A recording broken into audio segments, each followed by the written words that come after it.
अर्जुन 12 साल का था। इस छोटी सी उम्र में भी उसे दिन भर काम करना पड़ रहा था। पिछले साल लॉकडाउन की वजह से उसके पिता का कपड़ों का धंधा बुरी तरह चौपट हो गया था। नए ग्राहक तो बने नहीं, उल्टे जो उनके पुराने ग्राहक थे वो भी टूट गए। हालत इतनी खराब हो गई थी कि उनके घर में खाने के लिए मुट्ठी भर अनाज भी मौजूद नहीं था। उसके पिता रोज सुबह काम की खोज में निकलते थे और शाम को थक हार कर घर वापस आ जाते थे। एक दिन जब उसके पिता घर आए, क्या हुआ जी, आज कुछ काम मिला? नहीं, आज भी कोई काम नहीं मिला। ना जाने भगवान हमारी कैसी परीक्षा ले रहे हैं। आज तो बनिए ने भी और उधार देने से मना कर दिया। कह रहा था कि पहले पुराना कर्जा चुकता करो फिर सामान मिलेगा।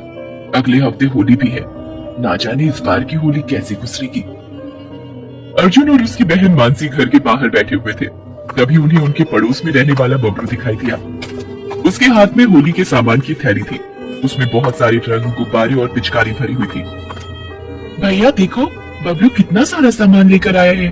हम कब जाएंगे भैया सामान लेने? जाएंगे मानसी, हम भी जाएंगे। अर्जुन ने कह तो दिया था, मगर समझ में उसके भी नहीं आ रहा था कि ये सब कैसे होगा। अभी दोनों भाई बहन गुमसुम बैठे हुए थे कि अचानक अंदर से पापा की चिल्लाने की आवाज आई। अर्जुन, मानसी, जल्दी अंदर आओ। देखो मम्मी को क्या हो गया है। दोनों भागकर अंदर गए। अंदर मम्मी बेहोश पड़ी थी।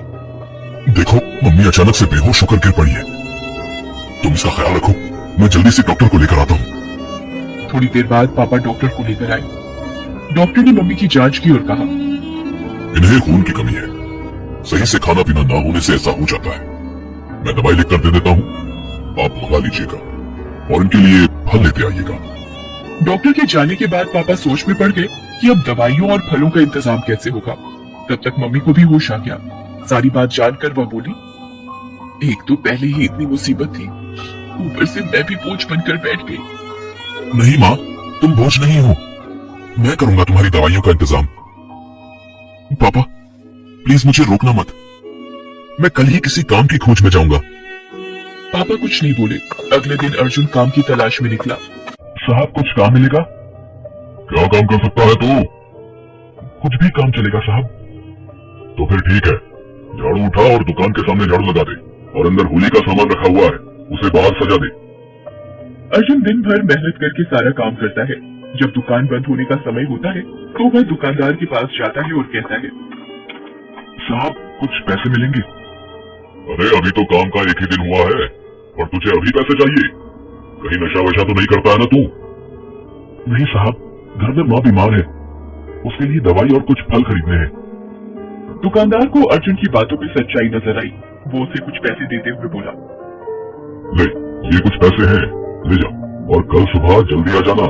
होली के कारण ग्राहकों की भीड़ बढ़ती जा रही है। अर्जुन दवाइयों और फल खरीद कर घर जाता है। सामान देखकर माँ रोते हुए उसे गले लगा लेती है। उस दिन से अर्जुन काम करने लग जाता है। होली में अब सिर्फ 2 दिन बचे हुए थे। अर्जुन दुकान की साफ सफाई कर बाहर बैठा हुआ था। तभी उसे एक औरत की आवाज सुनाई, चोर चोर पकड़ो पकड़ो। अर्जुन ने देखा एक चोर उस औरत का पर्स लेकर भाग रहा था। अर्जुन ने आप देखा नकाब और उस चोर के पीछे दौड़ पड़ा।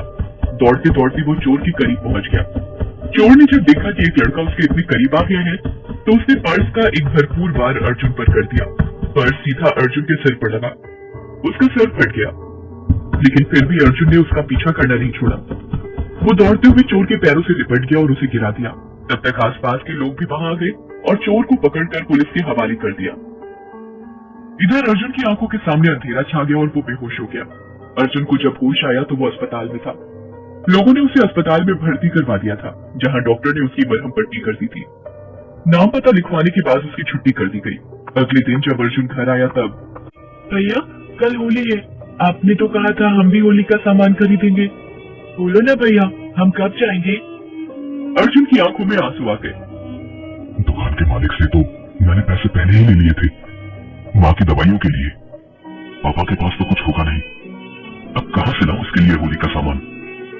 तू फिक्र मत कर, मैं तुझे होली का सामान जरूर दिलवाऊंगा, जरूर दिलवाऊंगा।